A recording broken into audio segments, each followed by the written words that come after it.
Did you seriously think you could move your parents into our house without consulting me? I asked, my voice shaking with a mix of anger and disbelief.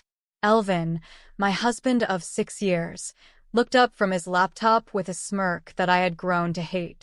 Oh, Ruby, don't be so dramatic. It's just for a while, and besides, you don't really have a say in this. His words felt like a slap in the face.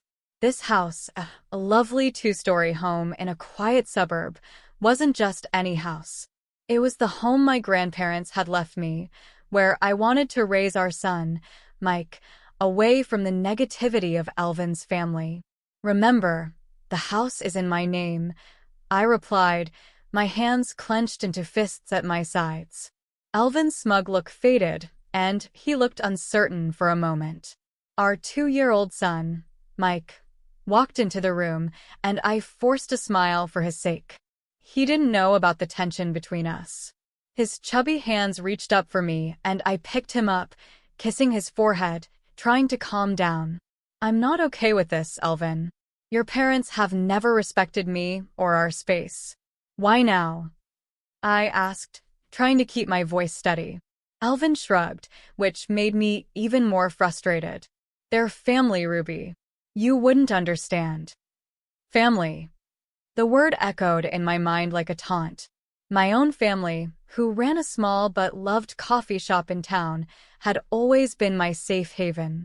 The doorbell rang, interrupting our argument. Through the peephole, I saw them, Elvin's parents, with suitcases in hand, ready to invade our life. My heart sank. Fine, Elvin, let them in, but this isn't over, I said, handing Mike to him before opening the door. Ruby, darling, Elvin's mother said, walking past me without even looking at me.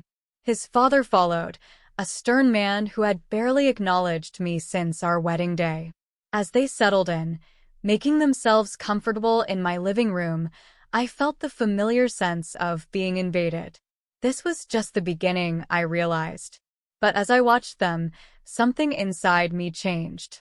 I was done being the obedient daughter-in-law, always bending to their wishes. I went into the kitchen, my mind racing. This was my home, my safe place, and I was ready to fight for it. The next few days became a blur of unwelcome changes.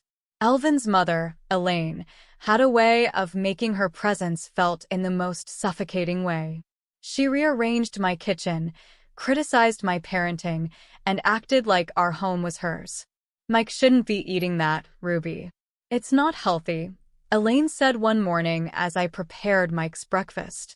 I held back a sharp response, feeling the familiar sting of her judgment. He's fine, Elaine. It's just cereal, I said, shaking my head. In our house, we believe in a proper diet. You really should learn. Her comments were like needles, each one poking at my patience. Elvin, as usual, was no help, lost in his work and unaware of the growing tension. One evening, as I put Mike to bed, Elaine barged into his room. He's still not sleeping through the night? You must be doing something wrong, she said. Her words were a blow to my confidence, making me feel like a bad mother. I'm doing the best I can, I snapped, unable to hold back my frustration. Your best isn't good enough. Maybe if you had a real job and some structure in your life. I felt a surge of anger. This is my house, Elaine. You're just a guest here. Don't forget that. Her laugh was cold and dismissive. Oh dear, Elvin never mentioned how out of touch you are. This is his house too, and as his mother, I have every right to be here. The next day, I hit my limit when I found Rose in Mike's room, going through his drawers. What do you think you're doing? I demanded, my voice shaking with anger. I'm just organizing. This room is a mess, she said without even looking at me. That's it. I want you out of my house now, I shouted, feeling a mix of anger and desperation. Elaine turned to face me, looking surprised but not sincere. Your house? Oh, sweetie, you're just the wife. This is Elvin's house too, and he wants us here. I stormed out of the room, overwhelmed by thoughts of Alvin's betrayal, Elaine's intrusion, and how they ignored my feelings. It was all too much. I was tired of being pushed around and having my home taken over by people who didn't respect me. That night, as I lay in bed, I started to make a plan. I was going to take back control of my life, my home, and my son's future. Elvin and his parents had crossed a line, and they needed to understand that I wouldn't be their doormat anymore. The fight was just beginning, and I was ready. A few days later, during a tense dinner, Elvin dropped a bombshell. "My parents need to stay with us longer. Their house is being renovated," he said casually, as if it were no big deal. I felt my blood boil. "Longer, Elvin? We never even talked about them staying here in the first place." He shrugged, avoiding my gaze. "It's just for a few more weeks." "What's the big deal?" "The big deal is that your mother treats me like an outsider in my own home," I shouted, my frustration boiling over. Rose, overhearing us, jumped in with her usual condescending tone. "Ruby, you're overreacting. We're family. You should be more accommodating." Their words only made me more determined. I wasn't going to let them walk all over me anymore. It was time to fight back. The next morning, I called my brother John, who had always been my support. "They're taking over my life, John. I can't handle it anymore," I said, trying to hold back tears. John's voice was strong and encouraging. "Ruby, you need to stand up for yourself. Don't let them bully you. It's your house, so you make the rules." His words gave me the push I needed. I decided to confront Elvin, but this time, I would be ready. I gathered proof of Elaine's overbearing behavior, the messed-up kitchen, the disturbed routines, and her constant belittling comments. The day of the confrontation arrived. I waited until Elaine and Elvin were in the living room. "We need to talk now," I said, keeping my voice steady even though I was furious inside. Elvin looked up, surprised. "What's this about, Ruby?" he asked. "It's about your parents, Elvin. Their constant interference and disrespect for my boundaries have to stop today," I said, holding up my list of complaints. Rose scoffed. "This is ridiculous. We're just trying to help." "Help by undermining me at every turn? By treating me like I don't matter in my own home?" I shot back, my anger clear. Elvin shifted uncomfortably. "Ruby, they're my parents. We can't just kick them out," he said. "No, Elvin. They're guests in my home, and they've stayed too long. Either they leave, or I do, with Mike," I said firmly, my determination clear. The room fell silent, and the weight of my words hung in the air. I saw the realization in Elvin's eyes, but it was Rose who spoke first. "You wouldn't dare," she hissed, losing her calm demeanor. "Watch me," I replied, my voice steady with resolve. That night, Elvin's parents packed their bags. As they left, Rose gave me a bitter look. "You'll regret this, Ruby," she warned. But as the door closed behind them, I felt a huge relief. It was the first step in taking back my life, and I was ready for whatever came next. After Rose and her husband left, the house was eerily quiet. Elvin's attitude turned cold and distant, and he barely interacted with me. I found comfort in a piece of my home and the happy laughter of Mike. One evening, as Mike played with his toys, Elvin said, "I have to go on a business trip. I'll be gone for a few weeks." His tone was indifferent, as if his career mattered more than our troubled relationship.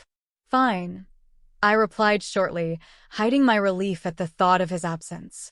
After Elvin left, the house felt different, almost freeing. I began to undo the changes Rose had made, each small fix feeling like a win. But everything changed when I found a series of emails on Elvin's laptop, which he had left open. They revealed an affair, an ongoing betrayal that hurt more than his mother's demeaning comments. I was filled with anger, pain, and a deep sense of betrayal. It was time for Elvin to face the consequences of his actions. I started planning carefully, making sure that Elvin and his family would be held accountable for their deceit and manipulation. The first step was to get my financial and legal affairs in order. I contacted a lawyer, explained my situation, and began the process of filing for divorce. Next, I focused on the house, which represented my grandparents' legacy and my independence. I called a real estate agent. "I want to sell the house quickly and quietly," I told her. The real estate agent looked surprised but noticed the urgency in my voice. "Are you sure about this, Ruby?" "It's a big decision," she said. "I've never been more sure of anything," I answered, feeling strong and determined. After the betrayal, the house went on the market, and within days, offers started coming in.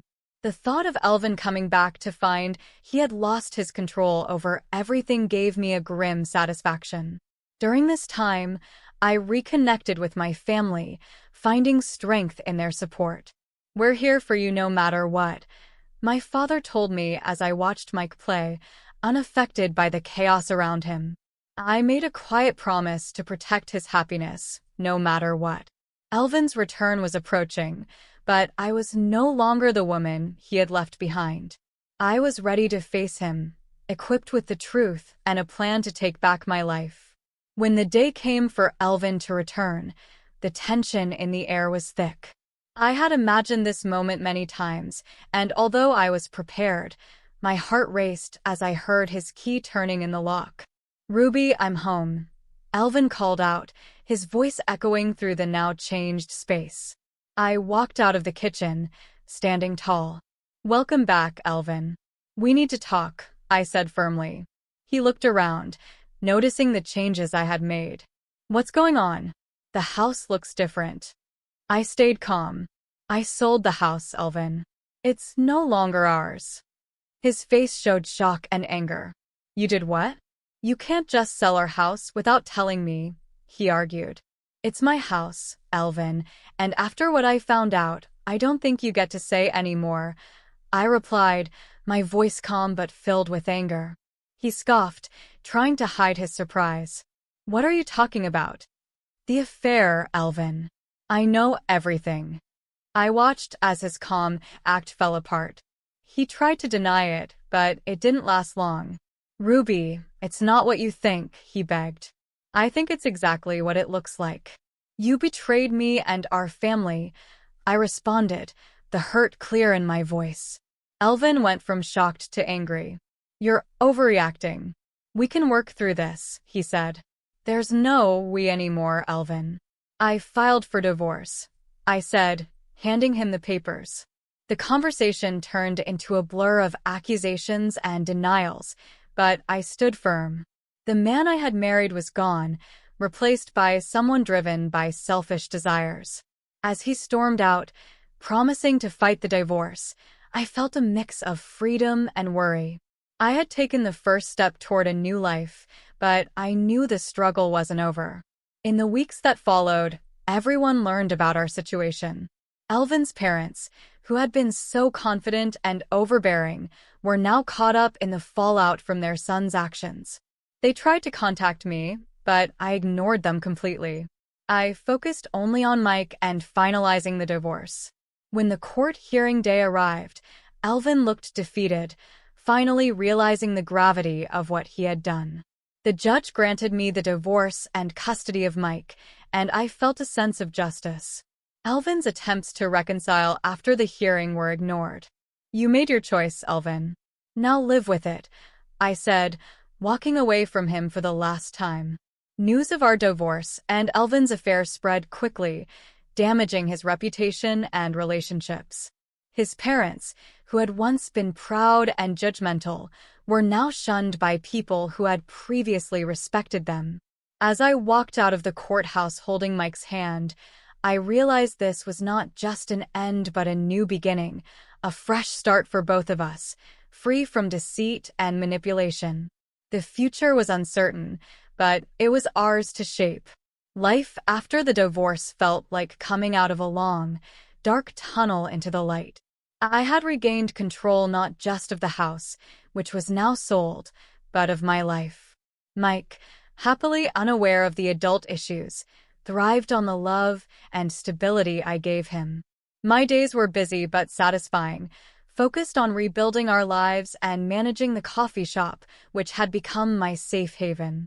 Still, the shadow of Elvin and his parents lingered. One day, as I was closing the shop, Elvin appeared, looking disheveled and desperate, so different from the composed man I once knew. "Ruby, please, I need to talk to you," he begged, his eyes searching mine for any trace of the compassion that used to be there. I hesitated, feeling a mix of emotions at the sight of him. "What do you want, Elvin?" I asked, trying to keep my frustration in check. "I can't afford the alimony and child support. I lost my job because of the scandal, and my parents, they are broke too," he admitted, his words hitting hard. "That's not my problem, Elvin. You made your choices, and now you have to deal with the consequences," I said firmly, closing the door on our shared past for good. As I walked away, leaving Elvin behind, I felt a sense of closure. The journey had been painful, full of betrayal and heartache, but it had led me to a place of strength and independence. Life moved on. Mike grew up, his laughter and curiosity bringing joy to our home. The coffee shop thrived, becoming a warm, welcoming place for the community. I found happiness in simple pleasures, the smell of fresh coffee, Mike's giggles, and the support of friends and family. Elvin and his parents became distant memories, their story a lesson on the consequences of betrayal and selfishness. My journey had taught me about resilience and the importance of standing up for myself. As I locked up the shop that evening, I looked at the sky painted with hues of orange and pink as the day ended. I smiled, holding Mike's hand tightly. Our future was uncertain, but it was bright. We were moving forward, one step at a time, into a new chapter of our lives.